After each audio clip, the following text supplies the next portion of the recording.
there, everybody. My name is Chatterak, and welcome to an interesting Did You Know Facts about Pokemon Red, Blue, and Yellow version.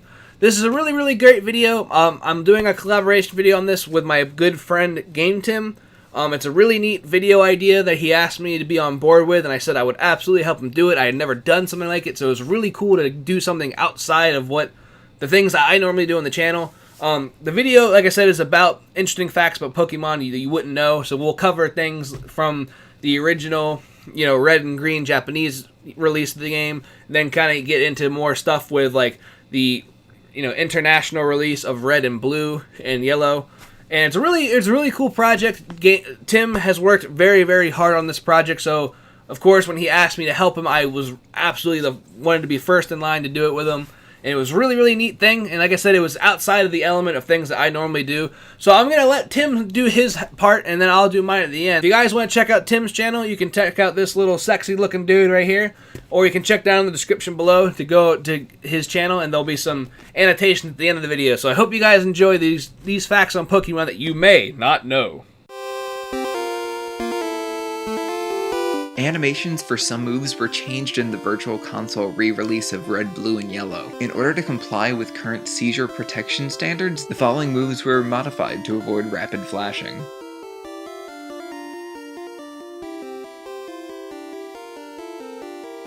The Dragon type does super effective damage to itself in Generation 1, just as it does in every subsequent generation. However, the only Dragon type move in Generation 1 is Dragon Rage, which does a set regular damage of 40 HP, so this behavior is never actually seen in the regular gameplay. There is an unused Bird type within Red and Blue. It has no weaknesses or resistances, and only certain glitch Pokemon like Missing No have this type. Surprisingly, it remains still unused in the second generation games, Pokemon Gold and Silver. The blurb on the back of the game's boxes claimed that 139 Pokemon can be obtained in each game without trading. This is really misleading, as it includes all Pokemon that the player must choose between. The true total of different Pokemon obtainable in one adventure without trading is 124, which excludes the 2 chosen starter families, 1 fossil family, 2 evolutions, either Hitmonlee or Hitmonchan, and the 4 Pokemon that only evolve when traded. The Virtual Console re-release of the games are locked in Game Boy mode, making the Super Game Boy enhancements, like a custom border, inaccessible.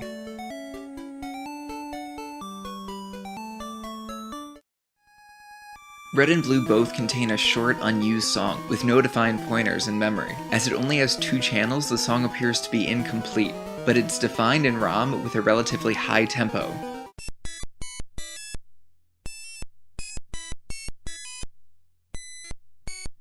A restored version of the track, found on cuttingroomfloor.net, can give us an idea of how the song would have sounded.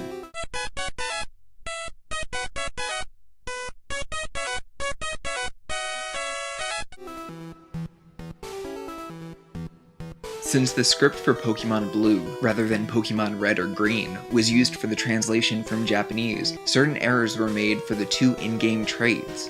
The man who trades the player an Electrode on Cinnabar Island claims that the Raichu that he received went and evolved. As Raichu does not have an evolved form, this isn't possible. In the context of Pokemon Blue, however, it makes sense. The player trades away a Kadabra, which evolves, through trade, for a Graveler. The man who trades the player Jinx in Cerulean City claims that the Poliwhirl he received went and evolved. While Poliwhirl does evolve, it's through the use of a Water Stone. In the Japanese version of Pokemon Blue, the man trades away a Haunter for a Machoke, which also evolves through trade.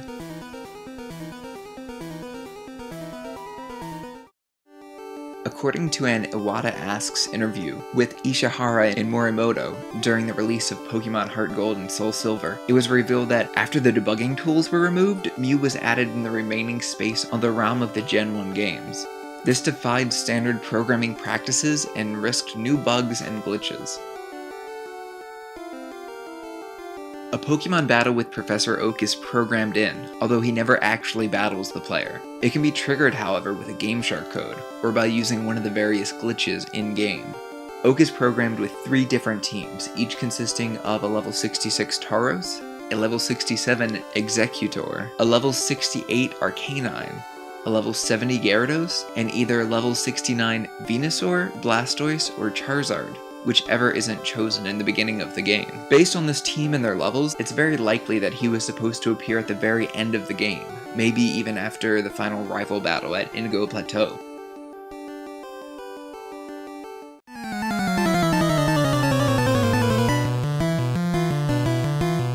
You can evolve any Pokemon that requires a stone without actually using an item. This is done by leveling up the Pokemon in battle, and then finishing the battle with another Pokemon that has a hexadecimal identifier equal to the needed stone.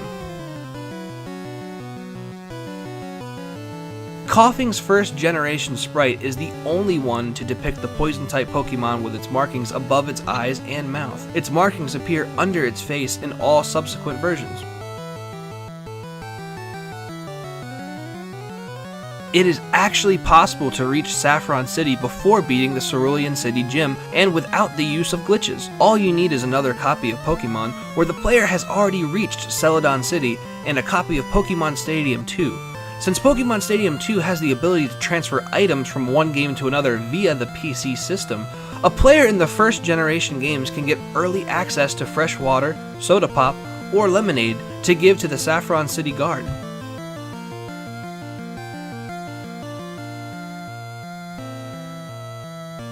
If you end an encounter in a draw, the game will behave as if you lost, but the victory jingle will still play.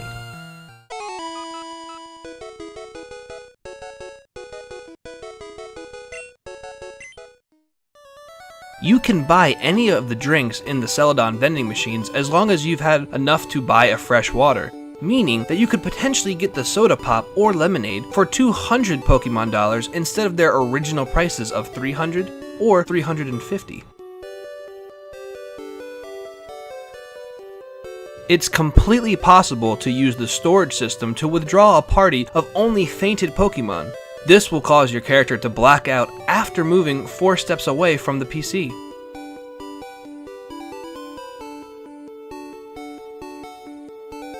In the original Japanese releases of Pokemon Red and Pokemon Green, the player can win the Saffron Gym battle with Sabrina by simply losing and returning to the gym. By doing so, the game will consider the match won. The player is then registered as a winner and receives both the Mars badge and TM46 as normal. This error was fixed in the Japanese release of Pokemon Blue and the international release of Pokemon Red and Pokemon Blue. According to the Pokemon Pokédex Collector's Edition, Prima's official Pokemon guide, Red and Blue were developed by a team of only 9 members.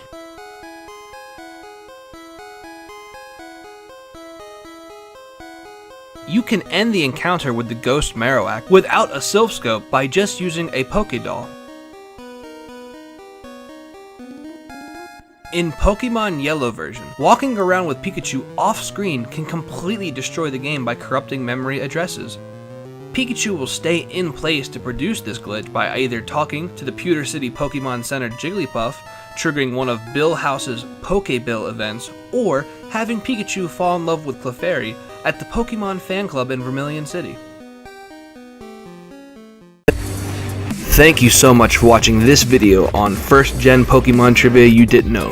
If you guys liked the video, please hit the like button and comment to us what you thought of the video. And please make sure you subscribe to my channel, and also make sure you check out GameTim's channel. He has a picture up in the annotations, and there's also a link to his YouTube page in the description below. Have a fact that we didn't cover, have a fact that you think we don't know, please let us know in the comments below. And if you enjoyed the video, please make sure you share it with your friends.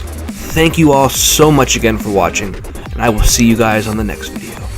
Bye-bye!